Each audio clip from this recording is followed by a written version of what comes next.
Avez-vous déjà ressenti une douleur émotionnelle qui vous empêchait de vous sentir bien dans votre peau et de vivre pleinement votre vie? Vous êtes peut-être victime de blessures affectives qui vous empêchent de vous épanouir dans votre vie sentimentale, amicale ou professionnelle. Mais comment se libérer de ces blessures pour se reconnecter à soi-même et aux autres? Guérir de ces blessures affectives pour se réconcilier avec l'amour et revivre l'amour avec le Père Jean-Raphaël Maritonouji.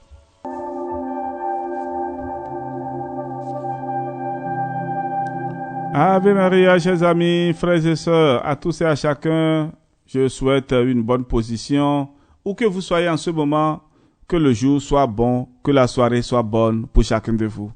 Paix et joie à chacun de vous.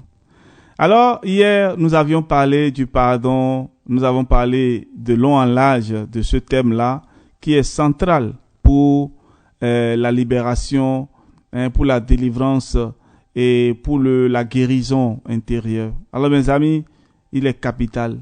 C'est pourquoi vous allez constater que au début de chaque messe, le prêtre nous demande de nous réconcilier avec nos frères et avec Dieu pour entrer vraiment dans le mystère. Et vous savez, même dans nos réunions de famille et dans le bon vieux temps, et avant de participer à une réunion familiale, on lave les mains les uns aux autres, et ceci en signe de réconciliation. Alors vous pouvez faire le même rite chez vous à la maison, en famille, et que les anciens convoquent les plus jeunes et qu'ils fassent la paix, qu'ils fassent la réconciliation. C'est très important. Beaucoup de familles sont dans des difficultés extrêmes aujourd'hui, tout simplement parce que à la base, ils ont refusé de se pardonner. Et vous savez, le manque de pardon crée beaucoup de situations malheureuses après.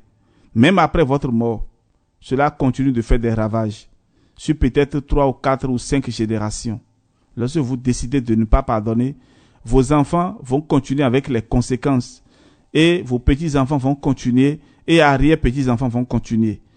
Et dans ce cas, vous ne serez pas heureux dans l'au-delà. Parce que chaque fois que quelqu'un va souffrir sur la terre, parce que c'est vous qui avez semé la souffrance, vous-même vous allez continuer à souffrir là-bas. Si Dieu vous a donné la grâce d'être au purgatoire, vous pouvez peut-être être sauvé le jour où votre famille va se réconcilier et faire la paix. Mais tant qu'ils ne vont pas se réconcilier, et votre mort sera un châtiment, non seulement pour vous, mais aussi pour ceux qui sont derrière vous, ceux que vous avez laissés sur la terre. Frères et sœurs, ça c'est un témoignage des âmes du purgatoire. Et je vous invite vraiment à chercher le chemin de la réconciliation. Il ne sert à rien, absolument rien, parce que nous ne sommes pas le patron de notre vie. La mort peut te prendre à tout moment. Et je vous le dis, faut pas partir avec des dettes de pardon. Faut pas partir dans l'au-delà avec des dettes. Sinon, l'au-delà sera très, très, très difficile pour nous. Aujourd'hui, je voudrais aborder un autre thème. Apprendre à s'aimer et à s'accepter tel que l'on est. Apprendre à s'aimer et à s'accepter tel que l'on est une étape importante dans la guérison des blessures affectives. Cela peut sembler difficile, mais c'est un élément clé pour retrouver une vie plus épanouissante et heureuse. Quels sont les obstacles à l'acceptation de soi? Avant de parler de l'acceptation de soi, il est important, chers amis, de comprendre les obstacles qui peuvent empêcher une personne de s'aimer et de s'accepter telle qu'elle est. Ces obstacles peuvent inclure les messages négatifs que l'on a reçus de la part de nos parents ou de nos proches, les expériences passées qui ont été traumatisantes ou qui ont causé de la douleur, les comparaisons constantes avec les autres. Attention aux parents qui font souvent des comparaisons entre les enfants. Tel est ceci, tel est l'autre. Et en face même des enfants, on fait des compliments dangereux pour certains enfants. Il y a un comportement notoire, c'est-à-dire tel parent préfère tel enfant. C'est dangereux, mes amis. Vous allez mourir demain et vous allez laisser les problèmes aux enfants.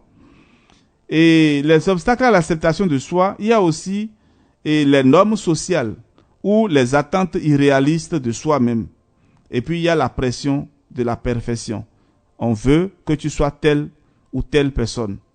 Ces obstacles, chers amis, peuvent vous causer de l'anxiété, de la dépression et un manque de confiance en soi. Il est important de comprendre que l'acceptation de soi est un processus et que cela peut prendre du temps et des efforts pour surmonter ces obstacles.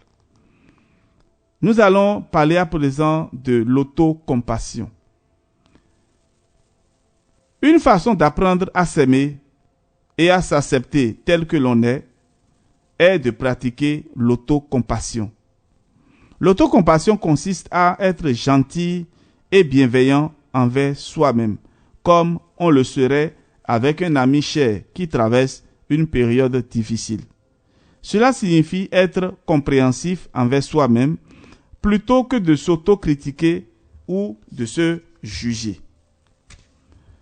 Pour pratiquer l'autocompassion, il est important de prendre conscience de ses pensées et de ses émotions. Si une personne se surprend à s'autocritiquer, elle peut se demander comment elle réagirait si un ami proche vivait la même situation.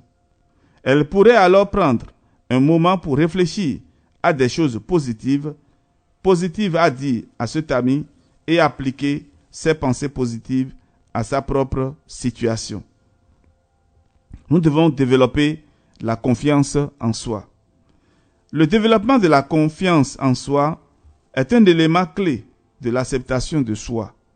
Il est important de comprendre que la confiance en soi ne doit pas être basée sur des normes sociales ou des attentes irréalistes, mais plutôt sur ses propres valeurs et ses propres accomplissements.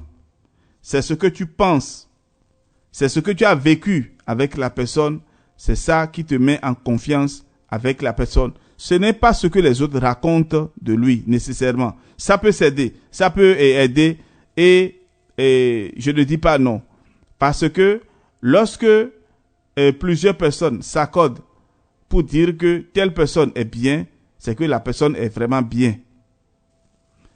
Avec d'autres personnes, il peut ne pas être qualifié de la même manière. Mais là, il faut chercher à comprendre. Parce que entre Pierre et Jacques, la manière de vivre n'est pas exactement la même chose entre Jean et Jacques. Cela dépend de plusieurs facteurs. Et donc, on ne peut pas comparer deux situations incomparables. Cela dépend du rapport que nous avons avec l'autre pour établir de saines relations de confiance. Pour développer la confiance en soi, une personne peut commencer par faire une liste de ses forces, de ses réalisations et de ses objectifs personnels. Elle peut ensuite se fixer des objectifs réalistes pour continuer à grandir et à se développer en tant que personne. Elle peut également apprendre à reconnaître ses succès, même s'ils sont petits, pour renforcer sa confiance en soi. C'est-à-dire, se dire qu'on est capable de. Ce n'est pas la vaine gloire, ce n'est pas la vantardise, non. La confiance en soi demande que je suis capable de. Faudrait pas se donner le marteau sur la tête. C'est-à-dire, il y a des personnes qui ont le complexe d'infériorité. C'est-à-dire que ils pensent qu'ils ne sont pas capables. Ils sous-estiment leurs compétences, leurs valeurs, leurs talents. Et ce n'est pas bien. En chacun de nous, il y a quelque chose de meilleur. Lorsqu'une personne essaie d'apprendre à s'aimer et à s'accepter tel qu'il est, il est aussi important de s'entourer de personnes positives et bienveillantes. Les amis et les membres de la famille qui soutiennent et encouragent une personne peuvent aider à renforcer sa confiance en soi et son estime de soi. C'est pourquoi les relations familiales doivent être bien entretenues.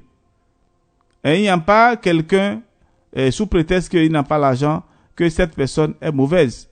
Sous prétexte que cette personne, lorsqu'il y a des cotisations, il ne réagit pas, alors on trouve que cette personne est mauvaise. Non, ce n'est pas ça. Entrez en contact avec la personne.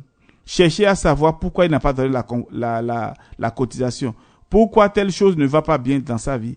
Et vous allez peut-être comprendre que parce que chacun de nous a ses souffrances intérieures. Chacun de nous traverse des moments difficiles qu'on ne peut même pas expliquer. Alors n'ajoutez pas à la souffrance des autres ce que vous pensez. Et pensez surtout que tout le monde souffre. Et si vous vous mettez dans la peau de l'autre, je pense qu'on peut le comprendre et essayer de pardonner et de faire le premier pas pour la réconciliation. Demain, nous allons aborder un autre thème. Comment développer une attitude positive et confiante envers l'avenir. Nous avons eu à traverser des moments très, très, très compliqués.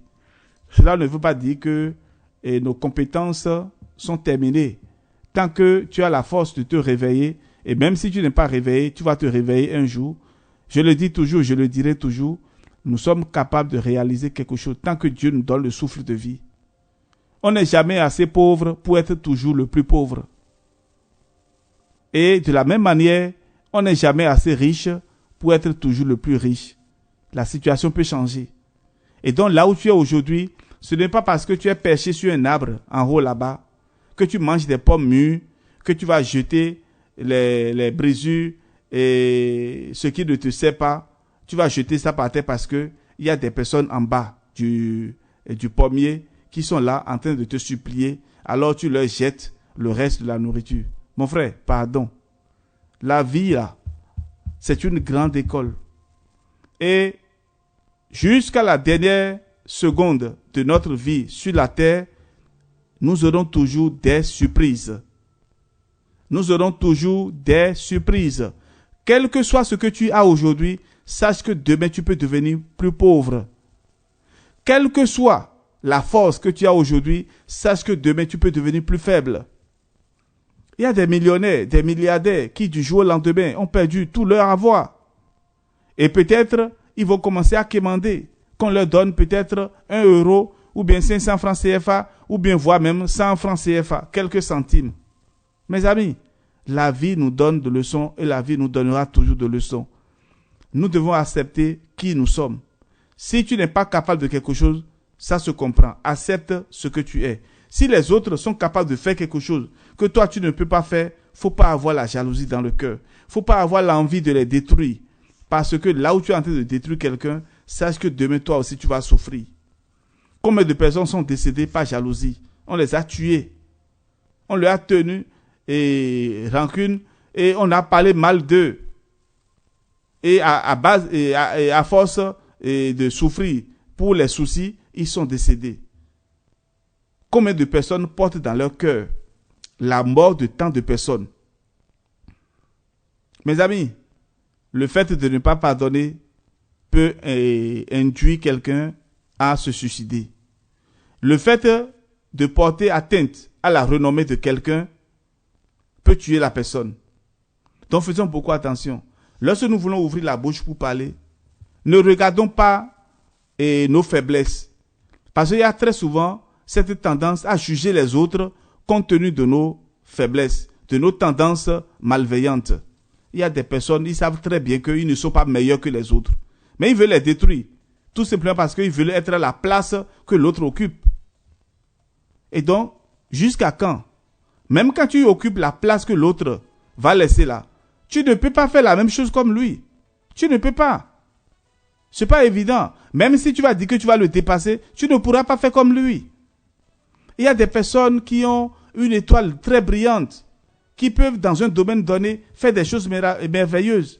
Mais toi, tu penses que si tu es là, tu vas faire mieux. Qui te l'a dit? Alors, acceptons ce que nous sommes. Faisons un effort pour comprendre que nous ne sommes pas si pauvres et nous ne sommes pas si riches. Les autres ont toujours quelque chose en moins ou en plus que nous. Et ça, c'est la vie. Les doigts de la main ne sont pas égaux, mais s'entraident et font les choses ensemble. Cela veut dire que celui qui est court peut aider celui qui est très élancé.